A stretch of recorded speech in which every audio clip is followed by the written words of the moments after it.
55 বছর পর নতুন রাস্তা পেল ব্যানার্জির চক গ্রামের স্থানীয় বাসিন্দারা। ভিত্তি প্রস্তুত করেন বিধায়ক বিভাস সর্দার। বারুইপুর পূর্ব বিধানসভা কেন্দ্রে মুখ্যমন্ত্রী মমতা বন্দ্যোপাধ্যায়ের অনুপ্রেরণায় সুন্দরবন উন্নয়ন পর্ষদের সহযোগিতায় চালতাবেড়িয়া অঞ্চলে ব্যানার্জির চক গ্রামের প্রাইমারি স্কুল থেকে পিডব্লিউডি রুট পর্যন্ত ঢালাই রাস্তাটি ভিত্তি প্রস্তুত করেন বারুইপুর পূর্ব বিধানসভার বিধায়ক বিভাস সর্দার ও পঞ্চায়েত প্রধান, অঞ্চল সভাপতি ও বুথ সভাপতি খয়রুল আনন্দ মোল্লা ও তৃণমূল কংগ্রেসের কর্মী সমর্থকরা। বারুইপুর পূর্বের বিধায়ক বিভাস সর্দার বলেন, মুখ্যমন্ত্রী মমতা বন্দ্যোপাধ্যায় সর্বদাই সাধারণ মানুষের কথা চিন্তা করে গ্রামের উন্নয়নকে এগিয়ে তুলেছেন। কাঁচা রাস্তা পাকা হচ্ছে। বারুইপুর পূর্ব বিধানসভা প্রচুর রাস্তায় কাজ হয়েছে এবং যতগুলি রাস্তায় কাজ বাকি আছে অতি অবশ্যই শুরু হবে। শুধু মুখে উন্নয়ন বলে লাভ নেই।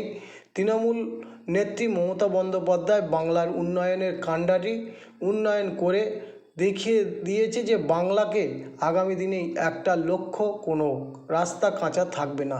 তেমনি আজ ব্যানার্জি চক গ্রামের রাস্তা উদ্বোধন হয়ে গেল। দেখুন, মাননীয় মুখ্যমন্ত্রী মমতা বন্দ্যোপাধ্যায় কাজ করে মানুষের উন্নয়ন, মানুষের শান্তি, মানুষের সম্প্রীতি, এটা হচ্ছে মুখ্যমন্ত্রীর লক্ষ্য। কিন্তু আর আপনারা দেখছেন তো, যারা কাজ করে না তারা উল্টোপাল্টা করে।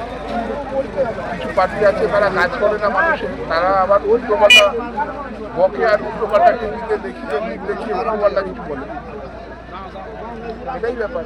পূর্বে কাজ করে মমতা ব্যানার্জি আর উল্টোপাল্টা কাজ করে, উল্টোপাল্টা বলে অন্য পার্টির লোক। তারা মানুষের জন্য কাজ করে। আজকে এসআই নিয়ে আপনি অনেক বিস্ফোরক মন্তব্য, এটা নিয়ে কি বলবেন? এসআই নিয়ে বিভিন্ন আপনি দেখছেন তো যে আমাদের বিধানসভায় প্রায় 70,000 মানুষের হেয়ারিং। কিসের জন্য এটা হবে? কোন কারণে? যুক্তি আছে কোনো? ফ্যামিলির লোকের সবাই নাম আছে, আমাদের সবাই নাম আছে, হিয়ারিংয়ে যেতে হবে। এটা মানার বিষয়। কেন হিয়ারিং হবে বলুন আপনি? নির্বাচন কমিশন মাধ্যমিকের সার্টিফিকেট বাজেয়াপ্ত করেছে, এটা নিয়ে কি বলবেন? নির্বাচন কমিশন কি করে পারে এটা করতে? এটা করতে পারে কোনোদিন? এগুলো তো করা সংবিধানে, আমার মনে হয় না যে সংবিধানের বহির্ভূত কাজ করছিল। আমাদের বহুত কষ্ট হতো, আমাদের ছেলেমেয়েরা স্কুলে যেতে পারতো না। রাস্তাটা হচ্ছে মমতাকে ধন্যবাদ। আমাদের রাস্তা যেন ভালোভাবে আস্তিত হয়, রাস্তাটা ভালো পরিষেবা দিচ্ছে বা আমাদের বাচ্চা কাচ্চা জল আনা অনেক অসুবিধা হতো। মমতাকে ধন্যবাদ। আপনার নাম? 200 ফ্যামিলি বাস করে। তাদের প্রত্যেকের এই দীর্ঘ বর্ষার 4 মাস একেবারেই মানে জনজীবন ব্যাহত হয়। মানুষ সাইকেল থেকে শুরু করে আর অন্য কোনো রকম গাড়ি এখানে ঢুকতে পারে না। মানুষ যে পাকা বাড়ি টাড়ি নির্মাণ করছে, কোনো রকম অবস্থায় যে মালজাল বয়ে নিবে, একরকম মাথায় করে এখান থেকে লেবার দিয়ে বয়ে নিয়ে যেতে হয়। আজকের এতদিন বিভিন্ন সরকার এসছে, তৃণমূলও এসছে, বেশ কিছুদিন হয়ে আমাদের এই রাস্তাটা হয়নি। আমাদের এখানকার মেম্বারের স্বামী হচ্ছে আমাদের মাওলানা খয়রুল আনন্দ মোল্লা মহাশয় এবং তৃণমূলের সভাপতি, ওনার ঐকান্তিক প্রচেষ্টায় এবং আমাদের সর্বোপরি বিধায়ক বিভাসচন্দ্র সর্দারের প্রচেষ্টায় সুন্দরবন উন্নয়ন পর্ষদ থেকে এই রাস্তাটা মমতা ব্যানার্জির উন্নয়নের প্রতীক হিসাবে যে নির্মিত হচ্ছে, তাতে আমরা এলাকাবাসী খুবই আনন্দিত। আমরা আশা করি দিদি এবং আমাদের ভবদা, আমরা প্রিয় বিধায়ককে আমরা ভবদা নামে ডাকি, উনি আমাদের পাশে যেভাবে আছে আগামী দিনে থাকবে। আমরা সর্বোপরি ওনার পাশেও আছি। আপনার নাম? আমার নাম আব্দুল্লাহ মোল্লা, বাড়ি ব্যানার্জি চক, এই রাস্তার পাশের বাড়ি। সাধারণ মানুষের উদ্দেশ্য আমি এইটাই বার্তা দিতে চাই যে আজকের তাদের খুশি থেকে আমারও খুশি, কারণ তারা আমাদের একটা দলের প্রতিনিধি করে আমাকে পাঠিয়েছেন। তানারাও চেয়েছিলেন যে এই রাস্তা দীর্ঘদিন ধরে প্রায় 40 বছরের মতন এই রাস্তাটা কাদা ছিলেন, মাটি ছিলেন। বর্ষার সময় সাধারণ মানুষেরা যাতায়াত করতে পারতো না, বাচ্চারা স্কুলেও যেতে পারতো না।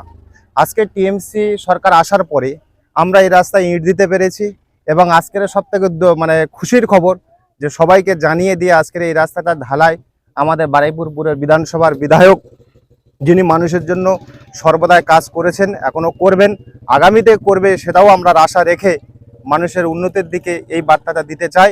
আপনারা আমাদের পাশে থাকবেন, আমরাও আপনাদের পাশে আছি। কারণ আমরা কাজ করতে পারলে মানুষের কাছে আমরা খুশি হই, আমরা কাজ করে মানুষের কাছ থেকে ভুল নিই। আমরা কাজের আশায় বসে আছি এখানে, আর সাধারণ মানুষও সেটার দিকে তাকিয়ে আছে যে কাজ যেদিকে আমরা সেদিকে। এটা তো আপনার 638 মিটার রাস্তা এটা আছে। কত টাকা ব্যয় এই রাস্তাটা নির্মিত হবে? প্রায় 35 লক্ষ 2-4 হাজার এরকমই হবে। আজকে শুধু এই রাস্তাটা হচ্ছে না, এর সাথে আরো লাগো অন্য রাস্তাগুলো? আর আমাদের অঞ্চলে অনেক রাস্তা রয়েছে, শুধু এখানে যে রাস্তাটা হচ্ছে এই উদ্বোধনটা আজকেরই হবে। আগামী দিনে কোন কোন রাস্তা হতে পারে সেরকম কোনো আপনাদের কাছে? আগামী দিনে অনেক রাস্তা এখানে আছে।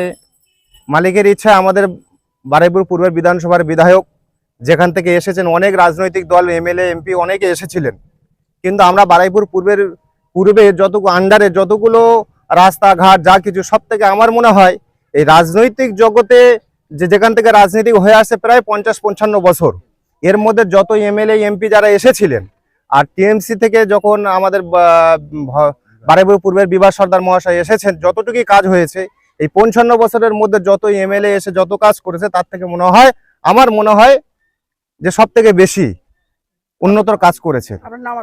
আমার নাম মাওলানা খয়রুল আনাম, আমি এই বুথের বুথ সভাপতি।